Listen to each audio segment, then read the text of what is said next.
I don't know why I did the boom. It's just I will always say. I randomly found that music on the internet. I purchased it. It is mine now. I still argue with YouTube every single time I upload something. They think it's copyrighted, and it is. I love the fact that whoever made it, put it out there for purchase. So I bought it and I can use it and stop blagging me. Hey everybody, it's Bob Starkey, Dad Bod Walking short clip here. I want to spend a couple minutes talking about the episodes and more specifically how I like to end them. I think a lot of us, especially in my generation, the 80s generation, as we can all remember when we were sick at home from school and the day was, you know, grilled cheese, popsicles, soup from a can, Price is Right. That's what it was. And one of the shows that sticks out to me with that, and it was on the air for a very long time. We were one of those fortunate families that had cable in our house, and I can remember for the longest time watching Inside the Actors Studio. I think that's maybe the beginning of where I thought, oh, interviewing folks is pretty cool, especially people who you only ever get one side of them, whether it is a politician or like Inside the Actors Studio with James Lipton, uh, copyright TM, whatever they want to hear about it. Um, you watch an actor on TV or you listen to a musician, you anybody that you only get the one dimensional side of them, and I always liked those interviews because I was big fan of TV. Certainly the nerdy shows, Star Trek, Star Wars, all of those type of things. And I would, you would see these characters on TV, and they'd do a great job, bad job, whatever type of job, but that's all you ever saw of them. And so Inside the Actor Studio really opened up this world for me of, oh, these are people who they have other lives and they have and not even other lives. They have a life, and that what I see on the screen, what when we invite them into our homes on the screen, you're seeing one side of that, and so I was always fascinated by hearing that, and probably part of where I don't know that I'm a storyteller, I'm a story listener, and I feel like I can regurgitate it fairly well. Um, but to talk with folks and to talk to the firefighters and the policemen and the musicians and the actors and the business owners and you know you ever only see one side of them, but they've got so much else going on. So some of Dad Bod Walking is a part of that also. Not only just how are how is my guest connected to Bob Starkey, how is Bob Starkey connected with the guest, but then who is that guest and how did they get to um, how did our orbits get to meet? Coughing fit, I apologize, but this is live and I don't know what to tell you. It's just how it happens. So back to Inside the Actor Studio,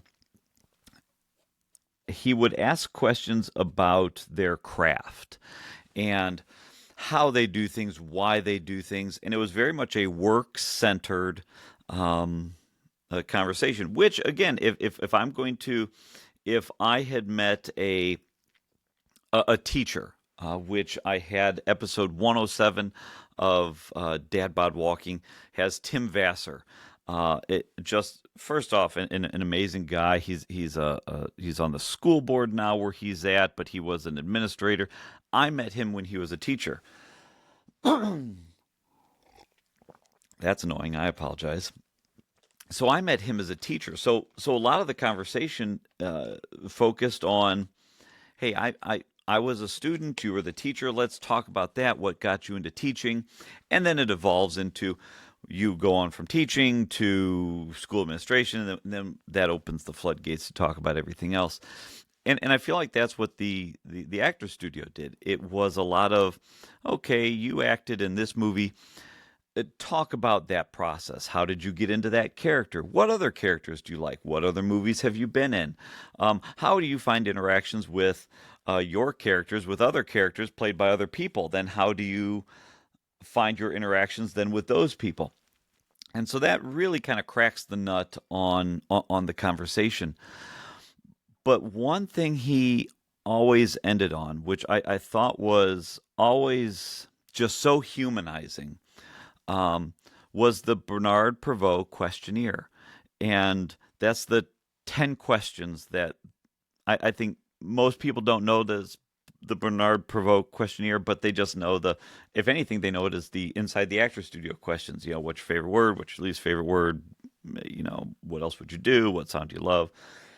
And so I said, you know what? I'm going to do that because I always found that to be some of the most fascinating moments on that show was because it wasn't about, um, hey, I played this actor and I had to wear this costume and or I had to play this person um, and how I got into it. And hey, I was playing this drug addict. So what I did is I spent, 3 nights on the streets in downtown Detroit to get that vibe and get the feel. And all of that stuff is extremely fascinating. And that's what builds out the show.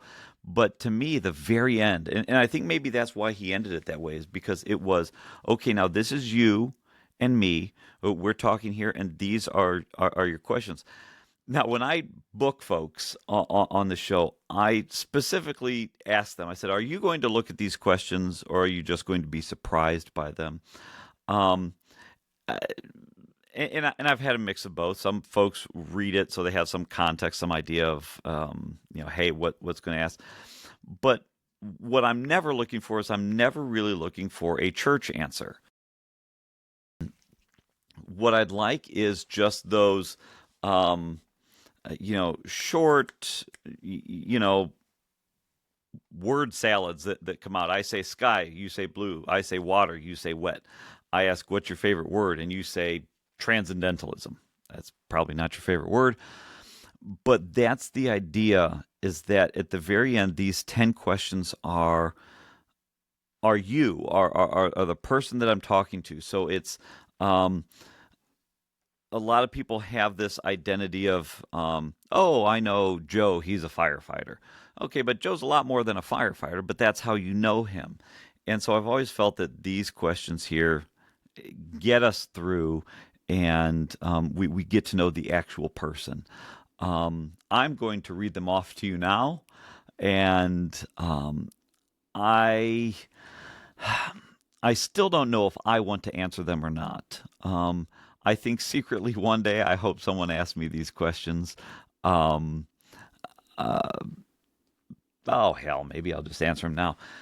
Because, I don't know, you're here, you're listening to me, so let's get to know Bob a little bit. What is your favorite word? So, I don't know that I have uh, a favorite word. Yes is always a good one because yes is probably the one that opens the most doors.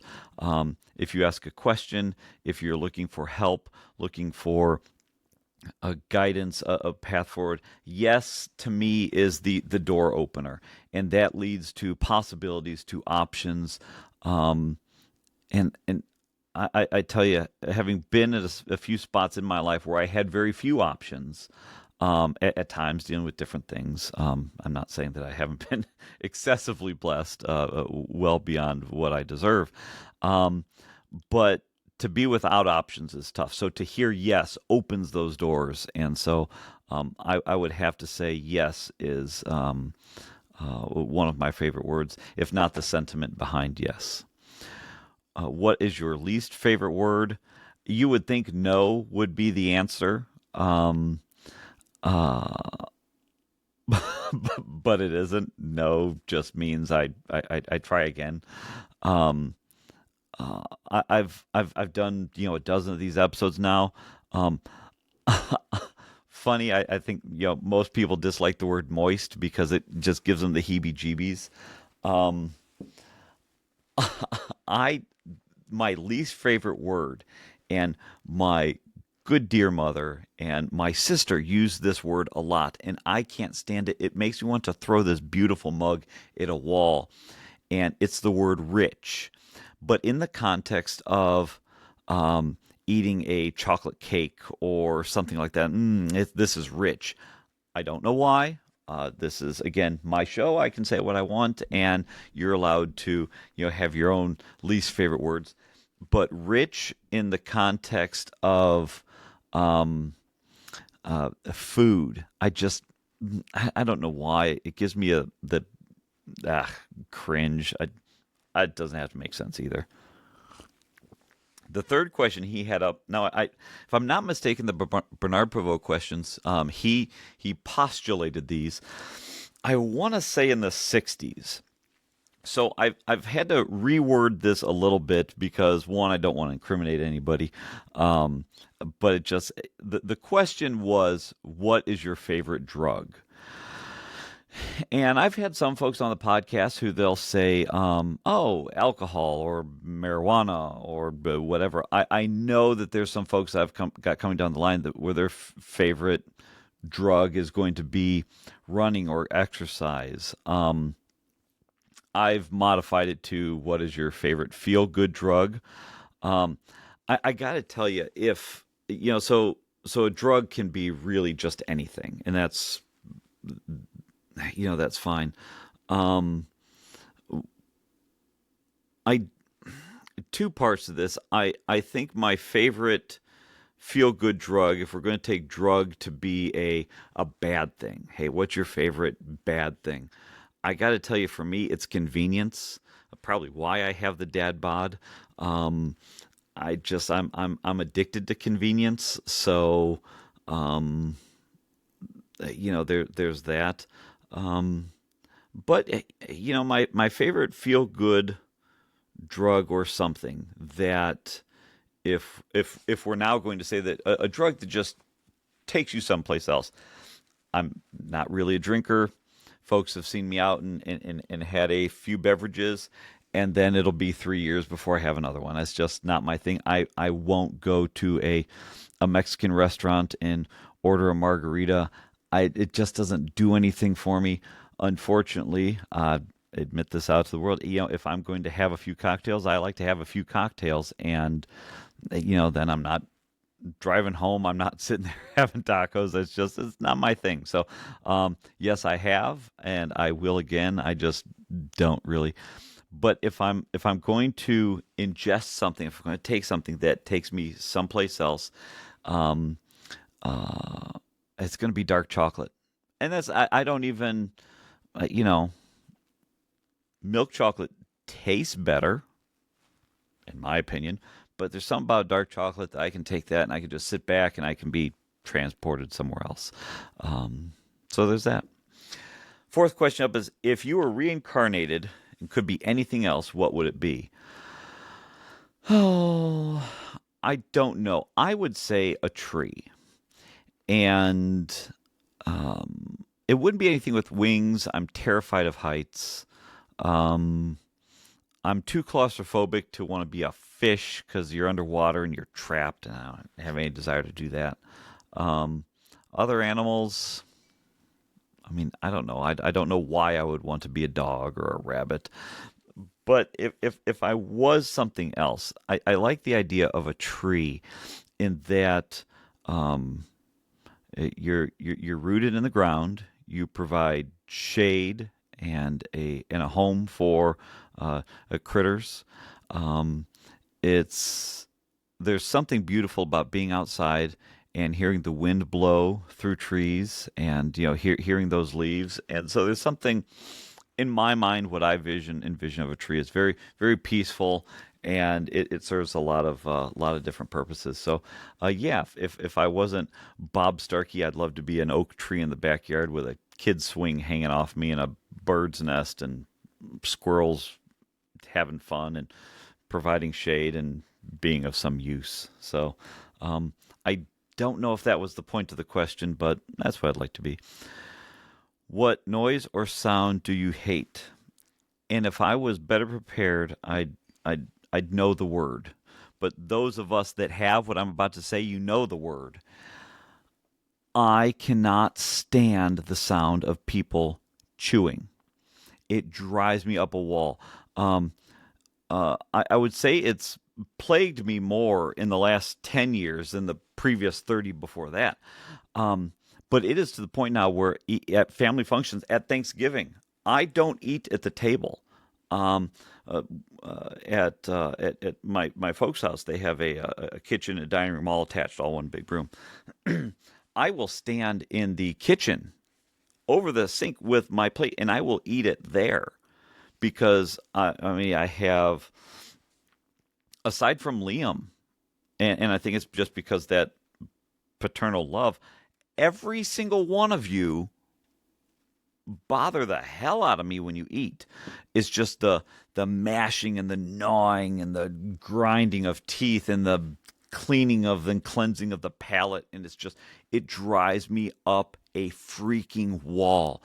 And occasionally, um, when I say that, when I could tell the families look at me like they're all annoyed, like we're better than you. We don't mind that noise. Well, good for you. So, well, you're noisy too. I know this. I can't stand the sound of I have to have the TV on or the radio on when I'm eating potato chips or something like that. It drives me nuts. And so, for me to go sit down and have a meal with people, even family, it has to be in a restaurant. Um, or if we're at home, we have to kind of be scattered around the front room. To sit down at a table is very difficult for me, and it's a diagnosable issue. It's a condition. People have it. There's a word out there. I don't know what it is, but it is what it is. I chew with your mouth closed. Oh my gosh, it drives me up a wall. And then the breathing and the mashing. It drives me nuts. What noise or sound do you love? I was talking to Beck about this earlier. Liam doesn't do it as much now as he used to. He's going to be 10 years old. Um, it's not Liam specific. All kids they start out doing this like 40 times a day, and then 10 times a day, and then adults do it like 3 times a week or whatever. And it is laugh. What I wouldn't give to hear Liam belly laugh every single day. And I try. We're big fans of rough and tumble play at the house, and tickles and all that deep sensory input. It's so important for kids. Um, uh, Parents out there, I am not a doctor. I'm not educated in anything in the parenting realm, other than to say I have been a parent. Still, I'm a parent. I will always be a parent. And rough and tumble play is so so important for kids.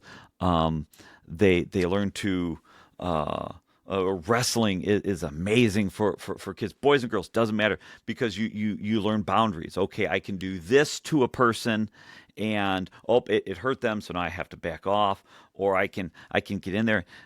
Rough tumble play is so good, and in doing that, Liam's always been one to like that deep sensory input of that. And to hear his belly laugh, we call it the Eddie Murphy laugh. Occasionally, he would do, and if that wasn't, a lot of times they talk about and angelic noises and singing, and I can't possibly fathom there being a noise in heaven better than your kid genuinely belly laughing. I can't do it. And if if that is my you know challenge to the big guy upstairs, that would be a tall order to find something more pleasing to me than listening to Liam laugh. Here's the good one. Here's the one that if this does end up going out onto the broadcast world that we talked about in the last episode of whether or not this goes on to the new podcast streaming network over at WJOB or wherever it goes, or if the podcast is going there, I don't know. What is your favorite curse word? Now, I have a tough time with this one because much to the chagrin of um, my mother who has passed, my wife who is attempting to raise a nice, good, quiet boy. I talk like a sailor. When I first got on the radio, I was a little nervous about when something would slip out. Uh, Chuck Pullen and some others, Andy Quinnell, as I had mentioned in another episode, gave me some really good advice, and it was, and they got it from someone else. I don't know who they got it from. In media, we just recycle everything. Um, Talk as if you were speaking to your grandmother. So you're not going to call up your grandmother and just f bomb everything. And yeah, if you do, yeah, that's your thing. But for the most part, in general, painting with a broad brush, we're not going to be doing that. So, so I have a terrible mouth, and I try to hold that back. You would think that, um, I don't know. It's maybe I won't even say it. I have some words that I reserve for certain people. That if you're a fan of Game of Thrones, you've heard it often. Um, you shouldn't say it. You shouldn't say anything, but I do. Some of the people that I've saved these words for, I feel they've earned it. So cheers to you on all your hard work and dedication on being one of these people. Um, but I don't know. And speaking of curse words, um, I make it a point to not tell Liam that there are bad words, only adult words, because I don't. It's something that's just stuck in my head. So when he goes around the house and he says "damn it" or "ass," it's like, okay, buddy, that's an adult word. But when he uses the context, I've said this story a dozen times. Um, he was playing with Legos in his room one day, and he couldn't quite get the pieces apart. And he's in his room by himself. I'm just being a helicopter parent and observing, and he goes and he can't get the pieces undone. He goes, "Ah, damn it!" I didn't say anything because I mean, I smiled and I walked on, and I've told the story a million times. But I tell you, who hasn't tried to put Legos together and something didn't work, or tried to do anything and something didn't work? And you go, "Ah, damn it!" Not a bad word, just maybe an adult word. So, um, apologies to his teachers in the schools if he ever, you know, tries to do something and just yells something. So I'm sorry. I don't know what to tell you. What profession other than my own would I like to attempt? Um, I would love to be. It's not so much the attempt; it's the talent behind the attempt. Um, I would love to be some type of artist, um, a painter or something where you can get feelings and emotions out in some way that you can then display. I just have no talent for it. I had a friend growing up who he could build models. We would both build the same models, but his were so good and mine were objectively not as good. Though I thought they were just fine. But he had an artist streak to him, and so I think I would like to attempt that, but I would have to know that I had that talent behind me. What profession other than your own would you not like to attempt? Is question 9. Um, you know, I don't like anything with the body. I don't like, while I have 20 some odd tattoos, and I will continue to get more. I love tattoos. I dislike needles. I don't like the sight of blood. I couldn't be a surgeon. I couldn't be a doctor. I don't like, when people are all phlegmy and mucousy and vomiting, and but I couldn't be a butcher, because it's like, I love a good hamburger, but I'm not grinding the beef. So yeah, anything like that just wouldn't be. I have zero desire to do any of that. And to wrap up the Bernard Pivot questions, the final question is: if heaven exists, what would you like to hear God say when you arrive at the pearly gates? Now, this question here, just about everyone, especially anyone with a background in faith, will say, well done, good and faithful servant.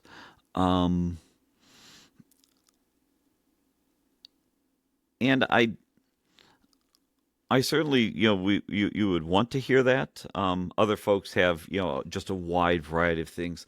Some of it ends up being some type of an accolade, maybe, which is, well done, good and faithful servant. I'm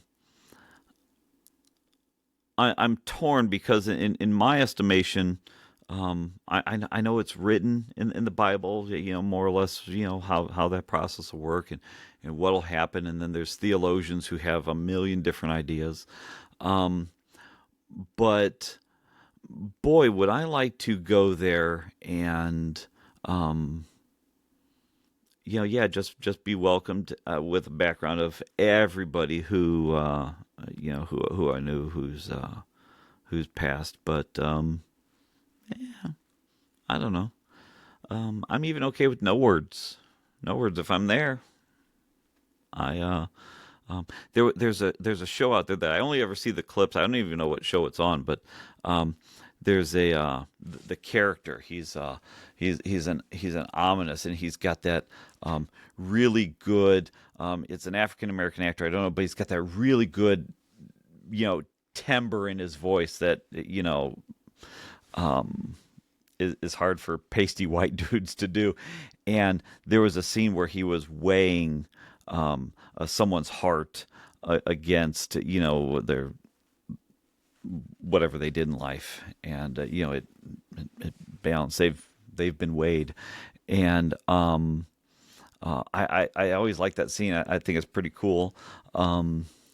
So I guess I don't need a lot of words if I'm there. When I'm there and I see everyone, it'll be good.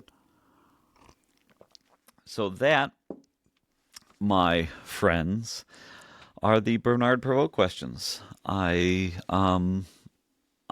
make it a point to, at the end of every Dad Bod Walking podcast, I want to ask those questions of folks, because I think it's somewhat insightful.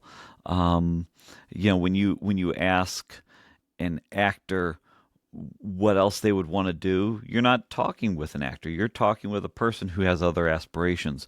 When you talk to an attorney who has a very strict, persona that they put out there in a courtroom, and to get to know, hey, what do you love? What noise do you love? You're talking to the person, not the not whatever caricature, not whatever mask that they put on to get through the day or to do their job. So that's why I do that. I hope you liked it. Again, I'm Bob Starkey, and I'm the host of Dad Bod Walking. And check it out wherever you get your podcasts or your YouTubes. So have a good one.